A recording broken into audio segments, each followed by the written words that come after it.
Hello, my friends. This is Chris from Chris Bergen Full Heart Tarot, and today I'm going to talk about a bit heavier of a subject than I usually talk about in these videos, and that is cultural appropriation in tarot and how to avoid it. Now, this comes from my personal perspective and opinions, and that is the perspective and opinions of a cisgendered straight white guy. Now, there are tons and tons of articles and videos out there that talk about cultural appropriation within tarot reading. I highly, highly, highly, highly suggest you go out and find those articles and videos, watch them, read them, and take what they say to heart, because a lot of people that come from different communities, women, people of color, queer people, they are going to have a very different perspective than I will because of their lived experience. And it's very important to listen to that lived experience in whatever we do, especially something like tarot reading where you're connecting with lots of different types of people.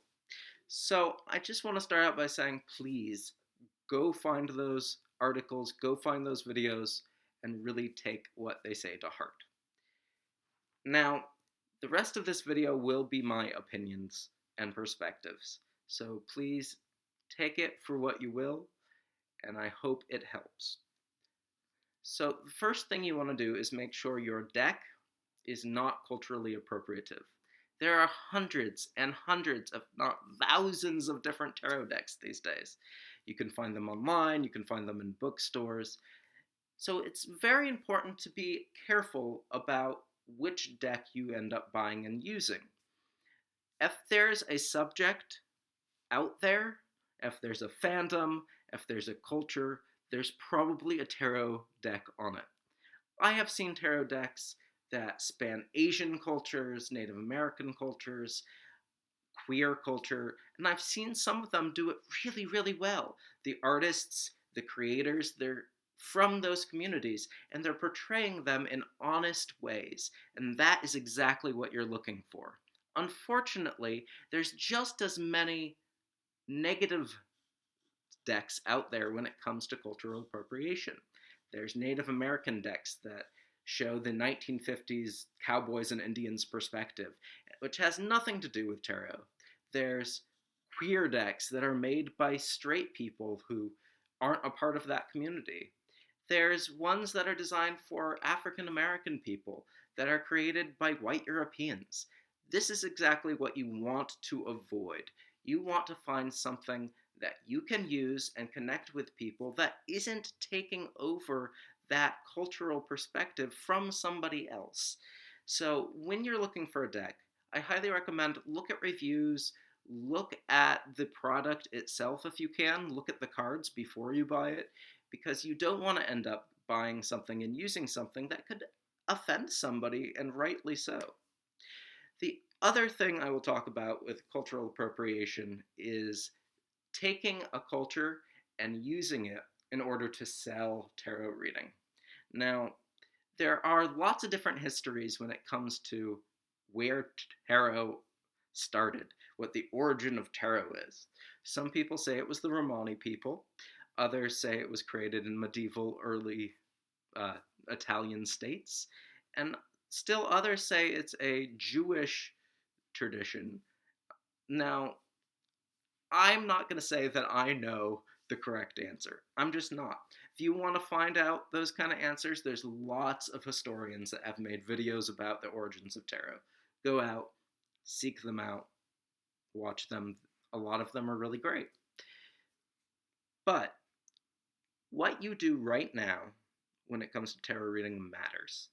What you wear, how you project yourself out into the world, which is why when I read tarot cards, I wear something like I'm wearing now. I've had a lot of people say, oh no, you have to dress the part. You have to look mystical. You have to look like a gypsy. First of all, the word gypsy is offensive.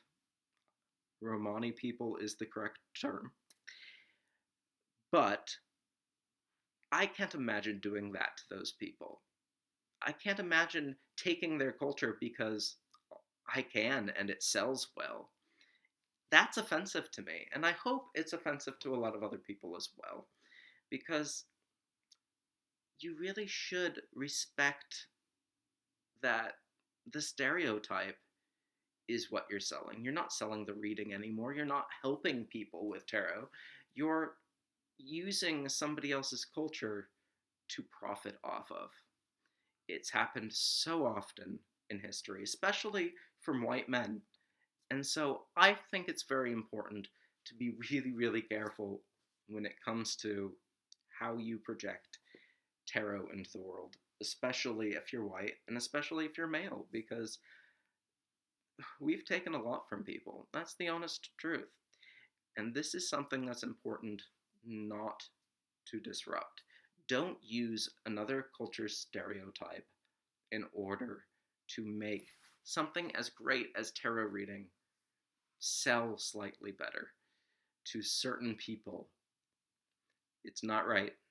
It's not fair. Please don't do it. So, those are my perspectives on cultural appropriation within tarot reading and how to avoid it. And again, please go out, seek lots of voices on the subject, because mine is one very small voice in a very big chorus of a lot of different cultures and peoples. So, thank you. And if you have any thoughts and feelings about this subject, which I'm sure you do, feel free to leave them in the comments below. And if you'd like a tarot reading, feel free to jump over to my website at chrisbergenfullhearttarot.com. Thank you.